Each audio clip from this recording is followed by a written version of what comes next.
Everybody is curious as to what should they be doing with gold right now, especially that gold hit an all-time high of $3,000 an ounce in March of 2025. I just made a video talking about what you should do, buy, sell, or hold gold. And in this video, I'm going to talk to you about the types of gold that you can be buying. And hopefully this will help you decide as to which type of gold is best for you. Let's get into it.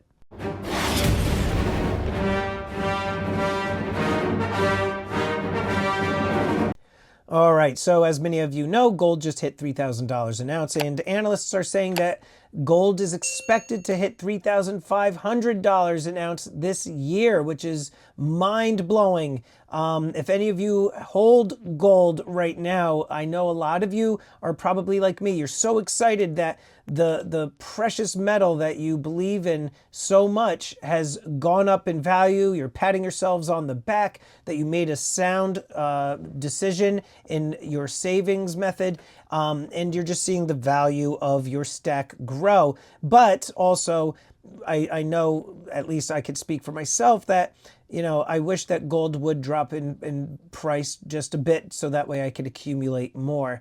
But what type of gold, though, should you be buying if you are looking to get into gold, or if you have been purchasing gold for quite some time and are kind of looking to change things up? Recently, I posted a short or reels, if you will, across all of the different platforms, YouTube, TikTok, and Instagram, showing my gold stack. And one of my friends, vertical stackers, said, you have one of the best stacks in terms of variety that I have seen. And so I kind of want to talk to you about the different pieces here and my decision making as to why I bought them, because in overall in your portfolio, right, you should have a variety of different investment vehicles. You should have real estate, you should have stocks, you should have some bonds, I do believe you should have some crypto, and you should have some precious metals. But now within those different buckets, like for example, the stock market, you're not going to put all of your money into one particular stock. You're going to spread it out over all the various sectors and different amounts of money in those different sectors. And the same goes for precious metals, silver and gold. There's a wide variety of different types, believe it or not, and each type of silver or gold has its own role to play in your overall stacking strategy. So I'm not going to get into silver right now. I'll save that for another video.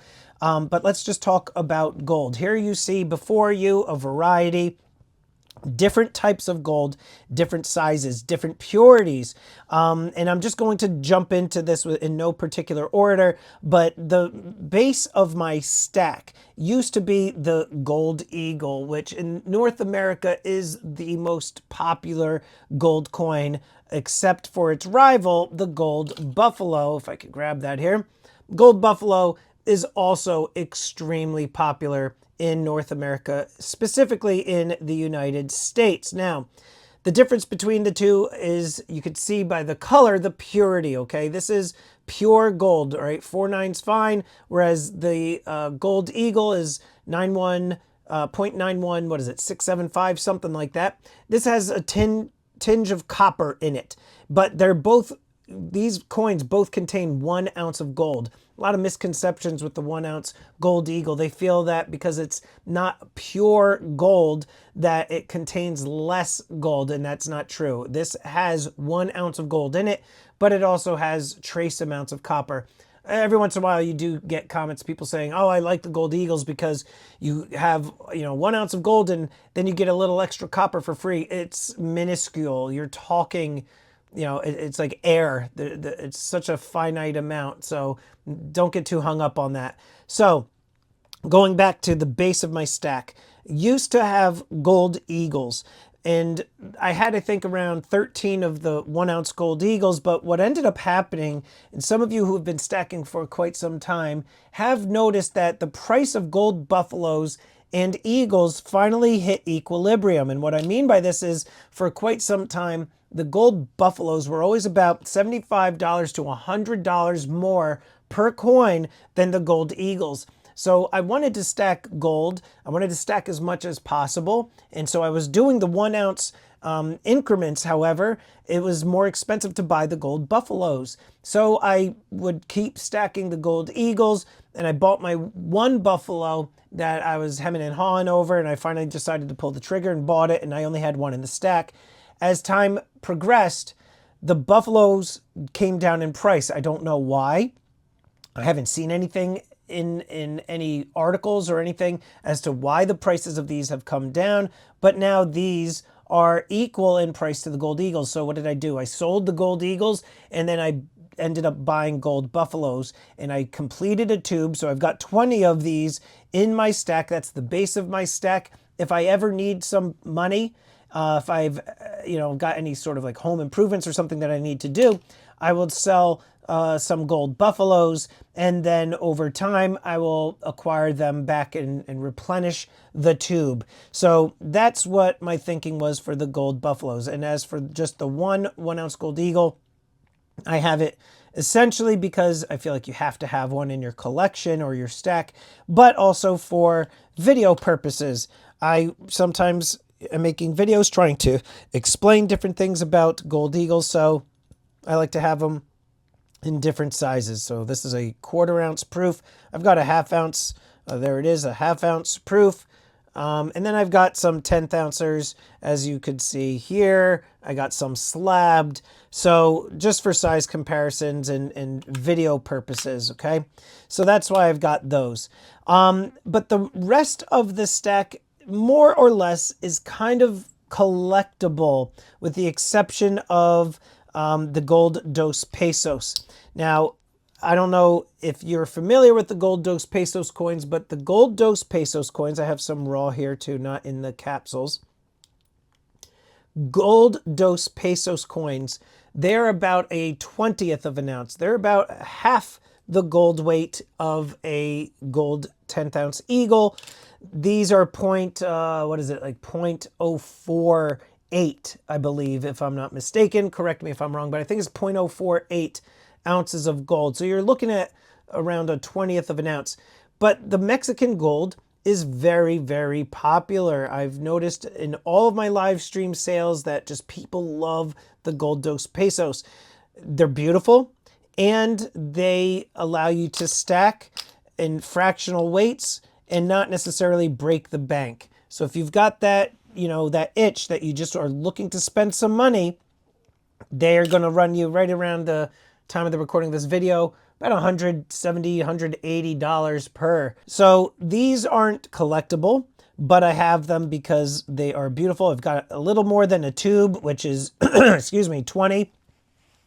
And I have some other Mexican gold here. I'm looking for, here it is. All right, this big bad coin right here. And this is the 50 pesos. This is the heaviest gold coin I have. It's 1.2 and change ounces of gold. I think it's like 1.25 or something like that. I can't remember the exact decimal places. I'm not Rain Man. Yes, I'm a precious metals dealer, but you can always look up the amount. But it's a little over 1.2 ounces of gold. A hefty coin, but this is a beautiful coin. And so this is like one of those bucket list type of things. I wanted to get this in my stack. I purchased this luckily a few years back, so looking back now, man, I wish I had purchased more. Also, in part of the Mexican gold, I've got the 20 pesos. Just a really, really nice coin because it's got the calendar in there, if you could see that. You got the eagle on the other side. Just a beautiful coin. This is close to about a 1/2 ounce of gold. Again, these aren't collector's pieces, but they're just, for examples and just to have some variety in the stack. The only piece that I have here that is not a coin and is just a round is this right here. And this is the John Wick gold coin here, the Continental gold coin. If you are familiar with the movies, this is a big piece of the movie. series, and so I actually purchased this before I even saw a single John Wick movie. I knew I would like the movies, I just wanted the piece before it got too expensive. So this is the only piece that I have that is not a coin. Everything else is a coin, and I strongly suggest that those of you that are looking into buying gold, look at getting coins. There's a little bit more of a premium, but they maintain that premium when you go back to sell them. A coin that has gone up in tremendous value since I've purchased it. I actually have two that have gone up in value, and that's this piece right here. Some of you are familiar with this. This is the flowing hair gold coin. Beautiful proof coin. This is a restrike of a very, very old piece. I forget what years. I think we're talking late 1700s, early 1800s. Please, those of you that are very big into numismatics, feel free to comment below and tell us, what years the original pieces were. But this was a recent release by the US Mint. And this was very, very hyped. There were a lot of people that wanted to get this piece, but were timed out of the website and were unable to. But if you were fortunate enough to get one of these, okay, this was around $3,650, I believe, at the time that I purchased this and everybody else purchased it. But now these go on the secondary market for a sold price on eBay of between $4,500 and up. And some people were lucky where they got this piece that had a privy on it. And oh my gosh, if you went to the Stacks and Bowers auctions or saw people posting about them, I think the first one sold for $440,000. Isn't that insane for a 1 ounce gold coin? So this is a deep stack piece, very collectible, very, very nice. I forget the mintage. It's limited mintage. I want to say 17,500. Does it say it on here? It's got to say it in here. 1794. Looks like the original piece was struck in 1794.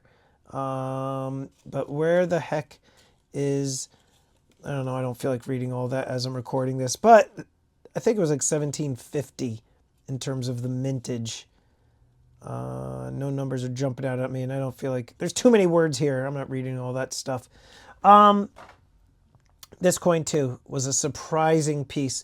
This is the Queen's Beast Completer coin. Now, the Queen's Beasts was a series of all the different beasts that I believe are in outside of Buckingham Palace.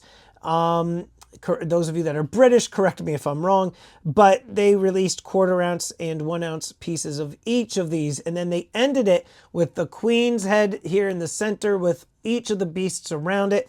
And at the time that I purchased this, it was so cheap. The online retailers could not get rid of these coins. They were selling them for like $1,800. It was like $30 or $40 over spot. I bought the one just to have it in the collection.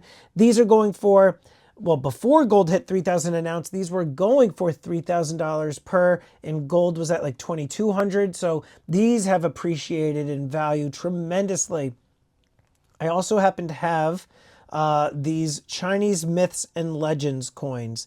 Now, the Chinese Myths and Legends, there's probably, I want to say, maybe 8 or so in the series so far. And I only have, I want to say, like 4 of them. I can't find the other ones. It's in here somewhere. Oh, here's another one.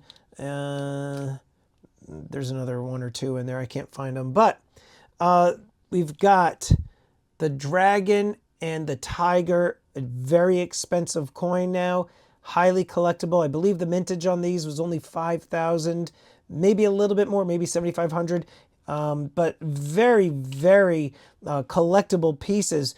I didn't collect the entire series because some I thought were ugly, and also I got into this series a little late. There was a dragon and a phoenix, and I think a double dragon. I got into this, I think this is the 3rd in the series, but here's the phoenix, and here's the dragon. They also had the dragon and the koi fish, which I really liked. I just didn't pick it up, but very collectible pieces. And then you've got the Spanish Royal Mint. Essentially, I guess this is becoming a show and tell type of video. And I know it should have been, more of a, what types of coins should you get. So I guess I'll let me jump back to what I originally set out to do. I get lost in this sometimes. Which types of coins should you buy? Okay, so I think for bullion purposes, depending on the country that you live in, you want to stack your country's coins.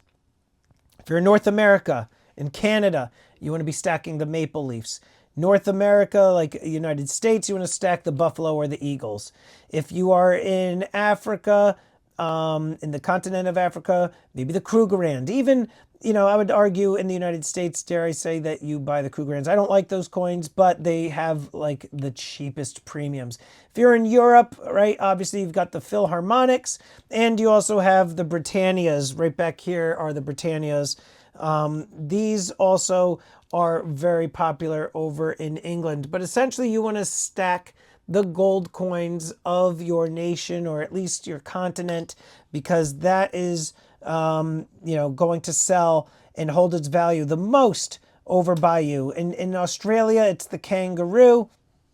Then if you're looking at more type of like collectible stuff, I would say then you want to start looking at, number one, what speaks to you, what you like the most, but you also want to look at mintages. That's very important. If it's a lower mintage piece, you have a couple things going for you. The first thing that you have going for you is that, again, scarcity.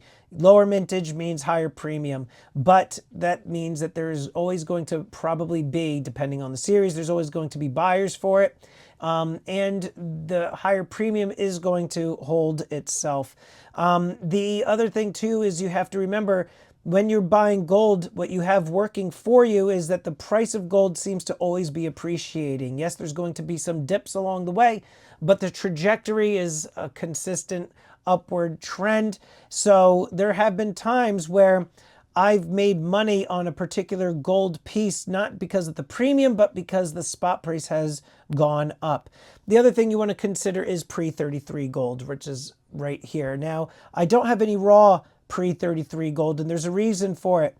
While you can buy pre-33, meaning that this stuff that's pre-1933, there was a gold confiscation. Essentially, you were told that you had to turn in your gold. You were allowed, I believe it was like 1 ounce per family member. But a lot of the gold that was turned into the United States was then taken, melted down.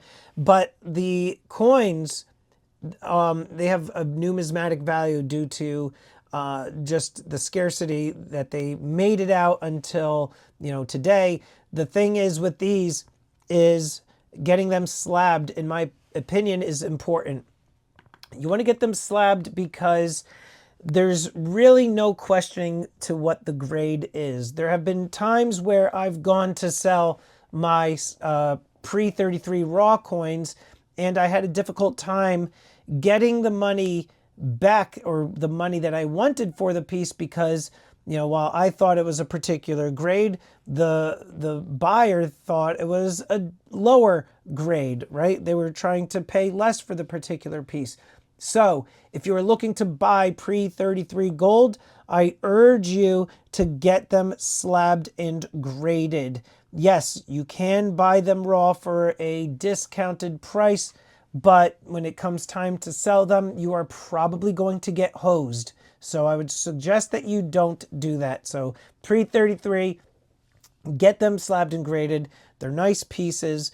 And, the collectibles, the lower mintage stuff, again, that's really if you have some discretionary income that you don't really necessarily need, and you want to kind of just give your stack a little bit of a variety and a little step up from just the straight bullion. If you do not have the money to be buying 1 ounce gold pieces, then I suggest that you do anything between a 1/10 ounce to, I would say, a 1/4 ounce. 1/2 ounce sizes seem to be a very bizarre size. A lot of people don't really like the 1/2 ounce, 1/2 ounce sizes.